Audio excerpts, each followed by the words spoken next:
Hey YouTube, it's Jobin. I got a little update on the HEST folder. The thing with the HEST folder is a tiny amount of blade play, and it's kind of interesting how it showed up. Let's see, it's the 17th now.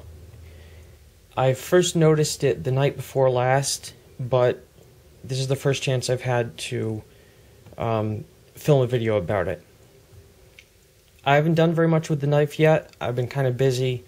Had family over all day yesterday, just haven't got to it yet. I have been EDCing it. I've used it for a few light tasks, cut some paracord, little incidental food prep when I didn't have a kitchen knife to hand, that kind of thing. But anyway, here's what we have going on. If you open the knife fairly gently and slowly, it looks fine. But here, listen to this.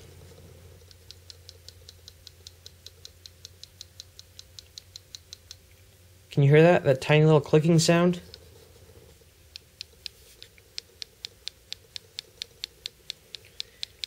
That is from a minute amount of blade play. That was not there at first.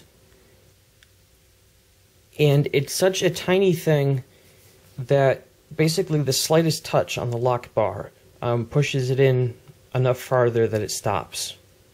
Like just very gentle pinch, and it's gone. There it's back. Just turn on the roto block all the way, and it's gone.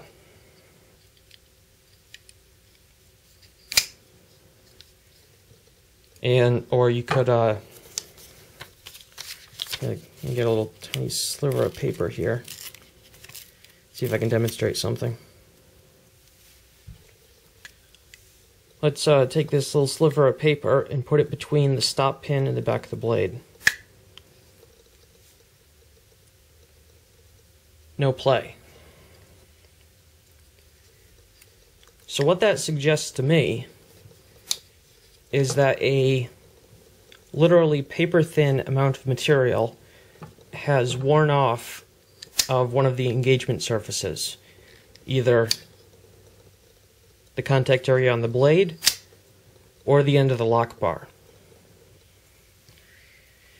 Now, I can think of a possible explanation where that could be not really a problem in and of itself.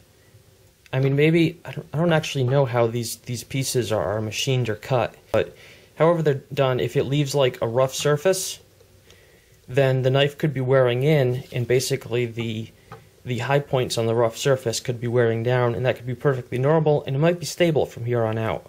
I don't know. We'll see. But if that is the explanation, then that leaves us with sort of a secondary question.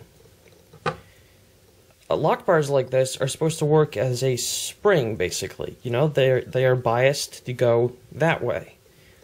So why isn't it? Why isn't it just pushing itself in that almost immeasurably, at least with my tools, small amount further in, to stop that tiny bit of play? I mean, it's literally at the point where if I weren't looking for this, I might not have noticed it. Because if you just open the knife and go to a normal grip, that's that little bit of pressure on the bar as you grasp the knife is enough to stop that tiny bit of play. Or it's enough to push the lock bar just from the normal pressure of holding the knife, not even super hard. It's enough to push the lock bar in that, thousandth of an inch further. So that's interesting. Really don't know what to make of that yet. I have to admit, I'm a little worried by this, but it's really too soon to call it at this point. Overall, the knife isn't a big improvement over the version 1, surprisingly so, considering the very subtle changes that I showed in my previous video, but the ergonomics are better. The ease of unlocking the knife due to this little more cutout and the beveled thing on the lock bar, that's really great. I'm pleased with that. But, here in this update, I do have the first sign of, well, it is a problem. At this point, it's a tiny problem, but definitely something I'm going to keep my eye on, and I'll keep you guys updated as I continue using this knife. So, that's all I got for now. Thanks for watching.